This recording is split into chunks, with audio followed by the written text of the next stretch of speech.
6 horas e 52 minutos, fique atento ao horário para não perder o seu compromisso do dia. Eu tenho uma informação de trânsito para você, foi publicada agora há pouco na página do Twitter do Manaus Trans, um acidente que aconteceu ali na Avenida Mário Ipiranga Monteiro, um acidente no trânsito com danos materiais, próximo à Delegacia da Mulher. A agente de trânsito já está no local, mas causa ali uma lentidão. Esse acidente aconteceu logo depois da Bola do Eldorado, ali no Parque 10, causa uma lentidão na Mário Ipiranga, que normalmente já tem um trânsito intenso nesse horário, quando engarrafa embaixo na Mário Ipiranga e se estende ao longo de toda a avenida e, consequentemente, atinge também a Torquato Tapajós, que já costuma ter um trânsito bastante intenso. Então, você que puder evitar essa área aí do Parque 10, Mário Ipiranga Monteiro, depois da Delegacia da Mulher, é a orientação que a gente dá para você nesse momento.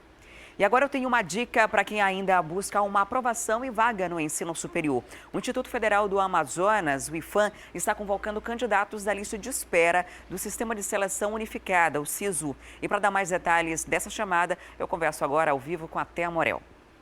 Olá, Thea, bom dia. Quantas vagas estão disponíveis por meio do SISU? Acho que muita gente ainda está interessada, né? Quem achou que não tinha mais oportunidade, ainda tem essa outra chamada.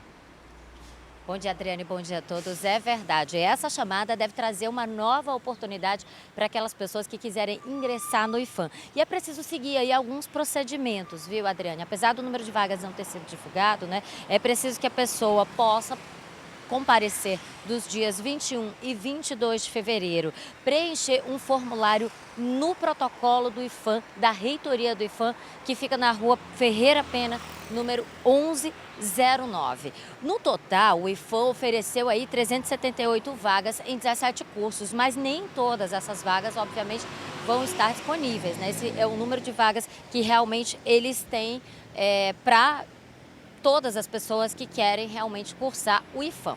Fora isso, começa também a matrícula, principalmente para aquelas pessoas que já passaram por esse processo seletivo, que não fazem parte dessa lista de espera, e essa matrícula também já começa a partir de hoje. Ela vai estar disponível no Camp Manaus Centro, no Camp da Zona Leste e no Camp do Distrito Industrial, né? Essa matrícula já começa hoje, a partir do dia 20 de fevereiro, e existe um edital que foi publicado no IFAM, na página do IFAM, dizendo aí todos os documentos que são necessários para aqueles alunos que realmente precisam fazer essa matrícula a partir de hoje. Então, nós temos aí duas datas que são importantes. Uma delas, hoje tem uma matrícula prevista já para todo mundo que conseguiu conquistar a vaga, que entrou no site, que fez todo o procedimento bonitinho.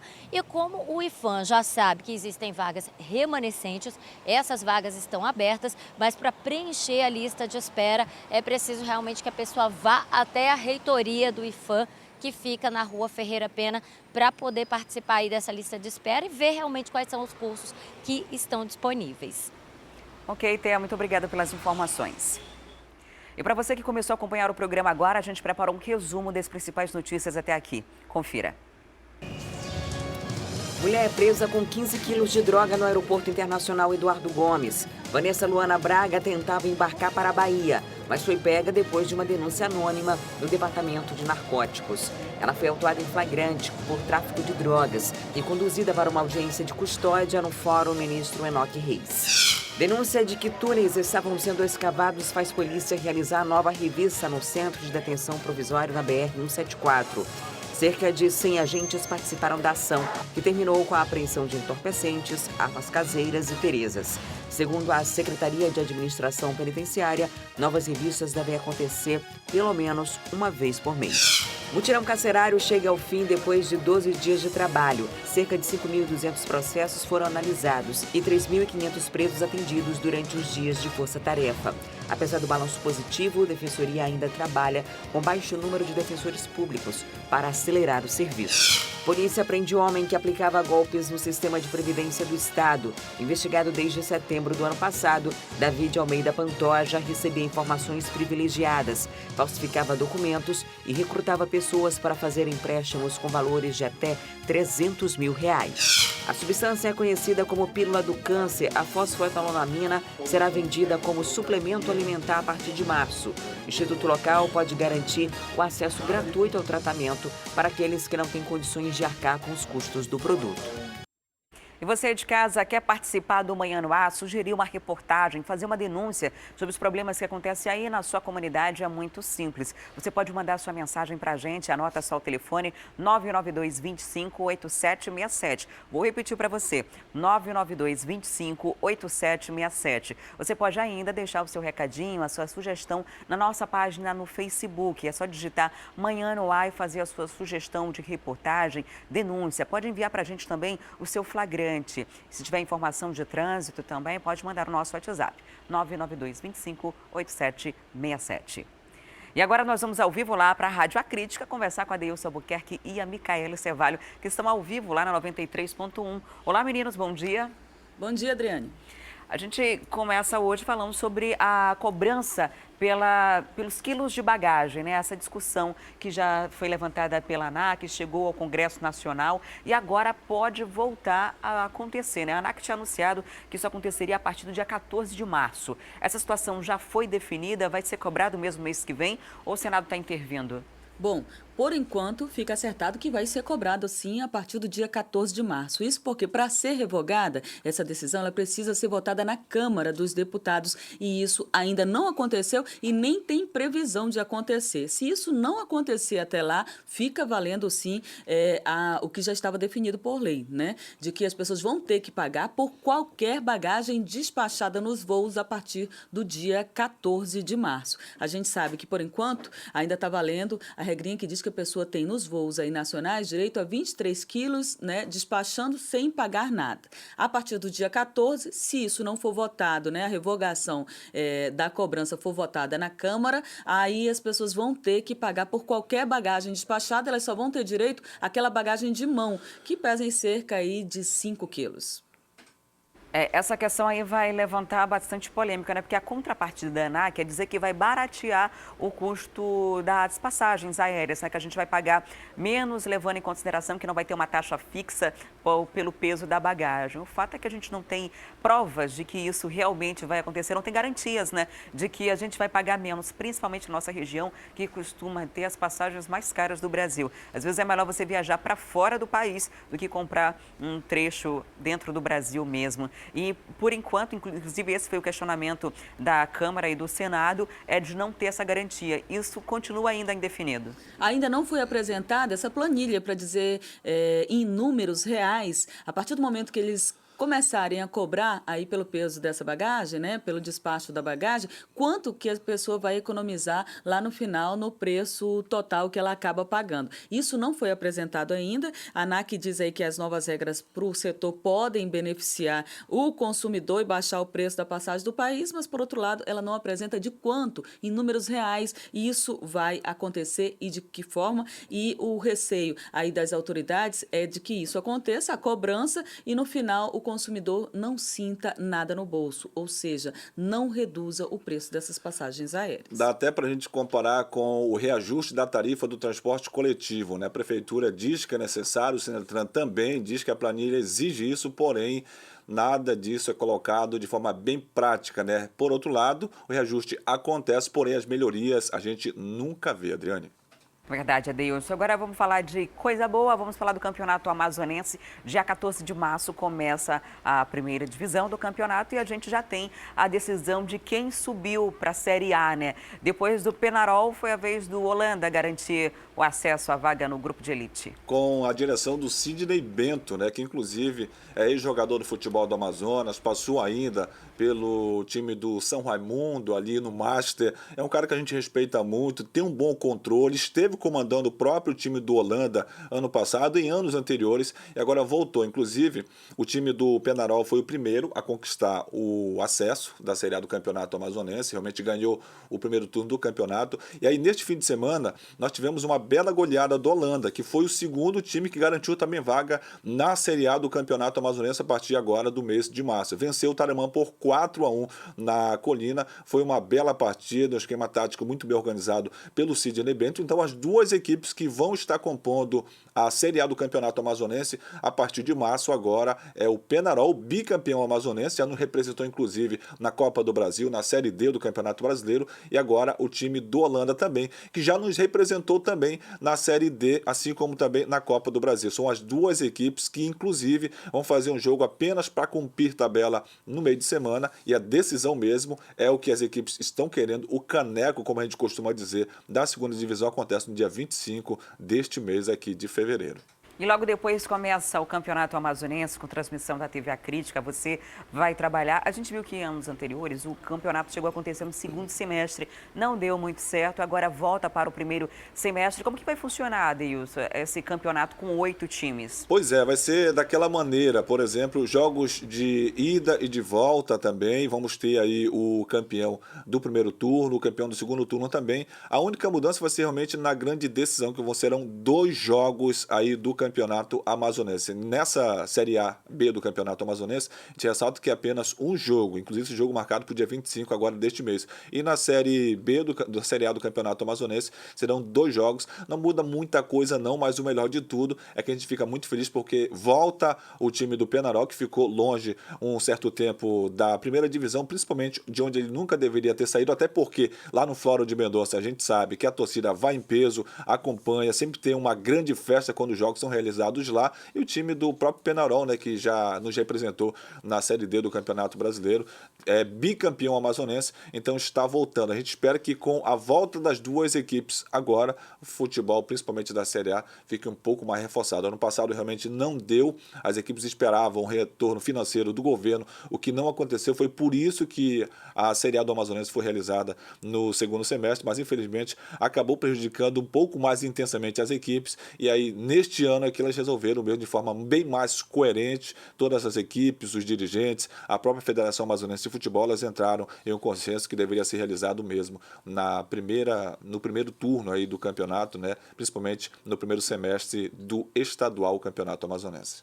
Daqui a pouco a gente vai trazer detalhes sobre a eliminação do Nacional da Copa Verde, mas já vou adiantar aqui com você, mais uma vez, o time decepciona a torcida, né? Inclusive nas redes sociais, alguns torcedores, algumas torcidas organizadas já estão pedindo a saída do presidente Pega, que entrou agora recentemente, né? Inclusive no primeiro jogo a gente esperava sobre o comando do técnico Adebaldo Miguslana. O primeiro jogo pela Copa Verde foi lá no Acre, o time conseguiu um empate em 1-1. Esperava-se pelo menos que o time conseguisse uma vitória. A gente esperava que fosse pelo menos 1-0. O jogo foi realizado lá em Manacapuru, devido à situação do Nacional, né? Punição aqui mesmo na capital amazonense, mas não deu. O time acabou perdendo para o Galvez, 1-0, eliminado da Copa Verde, uma das principais competições do Nacional, já que ficou na terceira posição no Campeonato Amazonense da última temporada. Então começou muito mal, a torcida já está cobrando direto, então muitas outras mudanças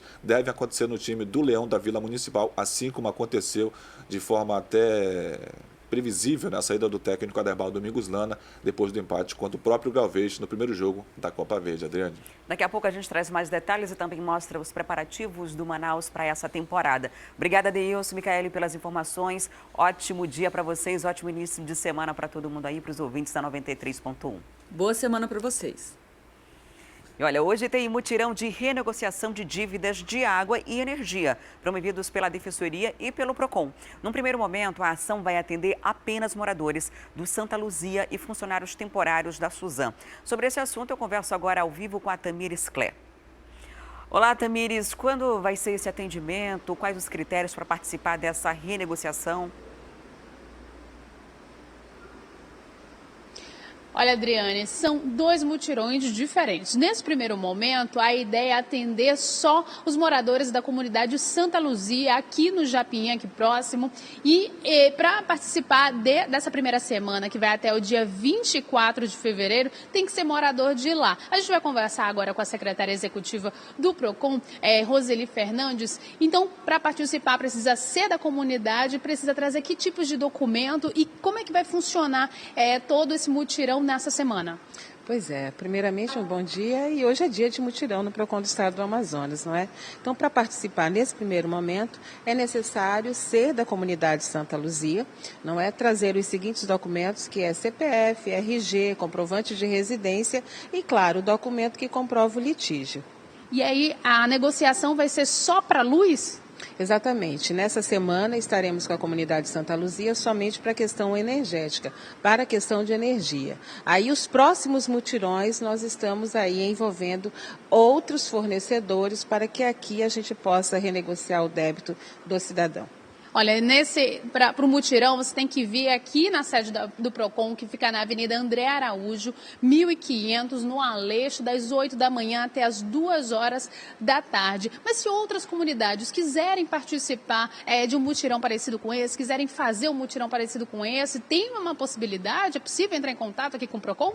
Exatamente, sim. Nós estamos atendendo com organização comunidade por comunidade. Então, a comunidade que assim desejar, por favor, entre em contato, venha até o PROCON, procure o setor de atendimento, a chefia de atendimento ao consumidor ou aqui o setor de fiscalização, para que a gente possa registrar essas demandas e, de uma forma macro, resolver o problema daquela comunidade ali existente. Justamente porque isso foi uma demanda lá da comunidade Santa Luzia. Eles estavam com um sério problema, né, para pagar as dívidas. E olha, o próximo mutirão é voltado para os ex-funcionários da Secretaria Estadual de Saúde. Como é que vai funcionar esse mutirão? É voltado mais para que tipo de serviço? Exatamente. Esse já foi uma demanda específica da Defensoria Pública do Estado, que estamos fazendo aqui em parceria com o PROCON do Estado do Amazonas, para que a gente possa aí pegar esses funcionários, justamente na questão de financiamento e consignados. Aí esse grande mutirão, que será realizado de 20 a 31 de março,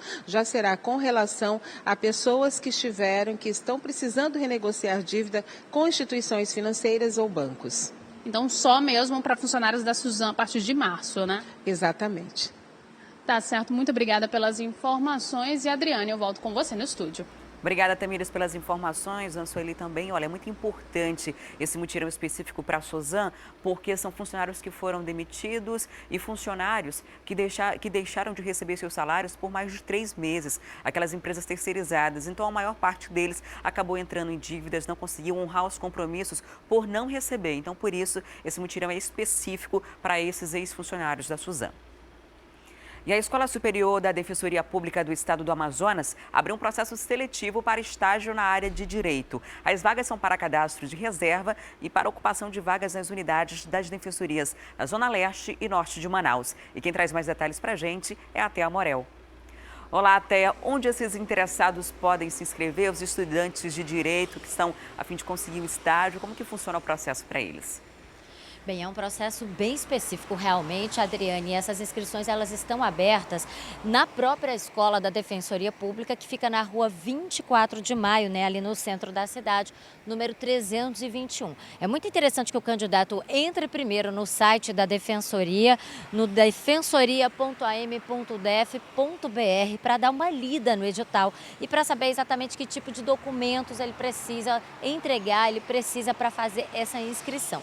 Um detalhe também é muito importante, Adriane, essas inscrições elas começam hoje, vão até o dia 24 de fevereiro, mas a Defensoria só vai aceitar as inscrições dos 170 primeiros candidatos que comparecerem na rua 24 de maio. Ou seja, quando completar 170 candidatos inscritos para esse processo seletivo, o processo seletivo se encerra e a partir daí é que realmente vai começar a seleção dessas pessoas, desses alunos de Direito, né? Nós temos aí 20 vagas de estágio que estarão abertas para o curso de Direito, para quem está cursando, né, Direito. E outro detalhe também é que esses alunos eles precisam estar cursando entre o 4º e o 9º semestre. Para que a pessoa ingresse na Defensoria, eles vão ter que passar também por uma prova que tem questões objetivas e uma questão subjetiva. Essa prova ela vai estar sendo realizada no dia 5 de março e é muito importante que o candidato dê uma estudadinha também no conteúdo, né, que engloba aí toda essa parte de Defensoria Pública. Então, repetindo aqui para os candidatos, Adriane, o processo seletivo está aberto, mas são apenas 170 vagas para participar da prova que vai acontecer no dia 5 de março. A partir do momento que o estudante fizer a inscrição, quando chegar nesses 170, a Defensoria não vai aceitar novas inscrições e a partir daí vai começar a organizar realmente a prova para selecionar os melhores candidatos. Então, Teia, é possível que as vagas para realizar a prova já encerrem hoje mesmo. A partir do momento que completar essas 170, não abre mais, não vai ter prioridade. A prioridade vai ser ordem de inscrição. Exatamente, a prioridade é a ordem de inscrição, Adriane, e esses 170, né, são apenas os candidatos que vão fazer a prova, ainda não são os que vão estar disponíveis para o estágio, né? No estágio mesmo, os 20 selecionados vão ser os 20 primeiros colocados depois que essa prova for realizada. Eu esqueci de dizer também, Adriane, que essa inscrição ela só pode ser feita entre 8 horas da manhã e 2 horas da tarde. Então, para quem está assistindo o Manhã no Ar agora, que soube dessa notícia nesse momento, corre, entra no site da Defensoria, dá uma lida no edital para ver a documentação e, se possível, vá lá hoje mesmo no centro da cidade para concorrer a essa vaga. E Teia, precisa estar estudando em que período já da faculdade? Entre o 4º período de Direito e o 9º, né? Entre o 4º semestre e o 9º semestre de Direito. A partir do 4º e até o 9º, a pessoa pode concorrer a essa vaga de estágio. Estágio, a gente sabe como é que são as regras, né? São 20 horas semanais, existe um salário aí de R$ 779, mais auxílio, transporte, mais alguns outros benefícios que a Defensoria está tendo, sem contar na experiência que a pessoa adquire trabalhando dentro da própria Defensoria, né? Você vai poder trabalhar aí fazendo esse estágio por 12 meses e esse estágio pode ser prorrogado por mais 12 meses. Ok, Teia, muito obrigada pelas informações, até daqui a pouco. E ainda hoje a gente traz os destaques do esporte. Tem o Nacional que foi eliminado da Copa Verde, os preparativos do Manaus para essa temporada do Campeonato Amazonense e ainda as inscrições para a ginástica artística que começa hoje. A gente traz todos esses detalhes daqui a pouquinho, depois do nosso intervalo, então não saia daí.